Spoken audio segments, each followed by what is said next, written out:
ating Oo. second and last call to. Sige na, kung ano Okay, mga yes, nais oo. mong ipaabot Doon eh. sa ano, yes, doon sa kanya, nag-explain na ako doon. And then bago sa ng Pilipinas, pumunta na rin ako doon. Doon sa may mabiling head office at saka doon sa kanilang EDSA East, doon sa kanilang pagawaan na ano doon. Yun ang doon na pumunta na rin ako doon. So, kilala na nila ako doon. Kaya nga sinasabi ng principal, mukha ko na lang, saka signature na lang ang kailangan. Kasi nakikita na nila ako. So yung ano na yan, ang kaya sila sa nilobat na yan, para magpakunala sa mga tao, huwag na silang mag-alala. Yung hope at inspiration sa kanilang puso, huwag mawawala. And I'm sharing my love and life sa inyong lahat. Dahil ako, ang divine warrior of life ng Ama. Ako ang vessel ng Ama, Father, Mother, Alahayam, at ng anak. Yung sinasabi na ngayon sila, Trinity, nasa akin.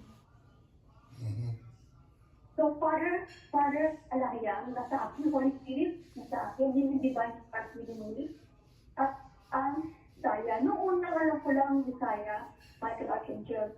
Pero naman ko yung divine spark at ang Father at ang Mother Alahayam nasa akin. Dito ko nalang nalaman, ito ng last part na ng 2023 and then 2024, yun ang mga galactic na ako pala reflection na rin sa universe. There's more universe within me. I have more universe. At lahat ng mga divine energy, life, love na sa akin pa dahil lahat. Ako yung vessel na binibigay sa mundo, Mother Earth, Mother Gaia, sa mga tao, sa akin dumadaan. Okay. Yung sun, sa akin lahat yan, although, siyempre nag-individual sa lahat, diba? Sa akin lahat. Ako ang vessel ng Ama, ng Father, Mother, Alahayam, at ng siguro ang makapag ano na nga lang, is yung connection ko kay Madam Elda Marcos at Ferdinand Marcos kasi yung aking DNA.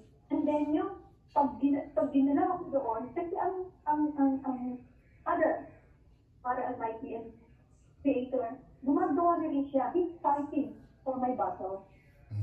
For me to declare my victory. Actually, I am victory. Ako na talagang ano. Ang kailangan na lang, yung PBBM, bumaba na siya. Pabababayin mo si Tapos na ako PBBM? pupunta doon. Bumaba na siya? Ako talaga, Sa tungkulin? hindi ko nga alam eh. Oh. Dapat na talagang bumaba na siya.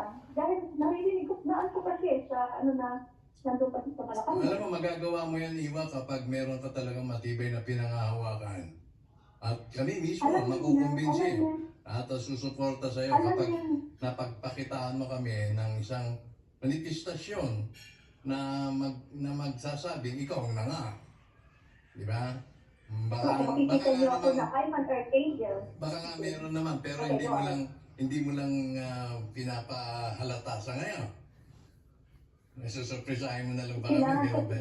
Kailangan ma-manifest yun. At kailangan, although yung power, asad the power. Kailangan ko siyang mailabas ko, magamit ko. Sa tulong din ng Ama, siyempre yun. At ng aking mga guardian angels. Okay. Maraming mo sa akin. Heavenly angels, I feel heavenly angels sa kasama ko. Ang kailangan ko rin is to force myself inside. Kasi ang ginagawa ko na lang, ang ano ko is, nandun ako sa sige, naghintay ako na silang magsusa na si PBBM. So, ang gusto nila na ako mag-force na pumasok sa loob. Wala silang magagawa. Dahil kung gagawin nila akong hindi maganda, lalabas yung mga unseen, lalabas. Yun ang mangyayari. So, ang point ko lang naman, kung si PBBM or yun ay itagusto ng Amang masusunod din eh. So, pag sinabing walk with faith, not by sight. So, I just have to walk with faith.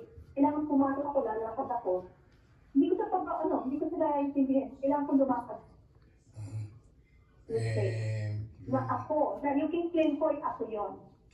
Meron ka bang special powers, supernatural powers para magawa yan kahit wala kang papeles, wala kang dokumento?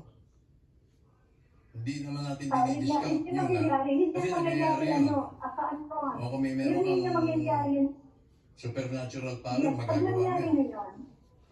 Yes, nangyayari yan pag kayo pumasok ako sa halimbawa. Pumasok na ako, then matagal na nila, matagal na ako balik-balik, hanggang nila ako sa gate 7.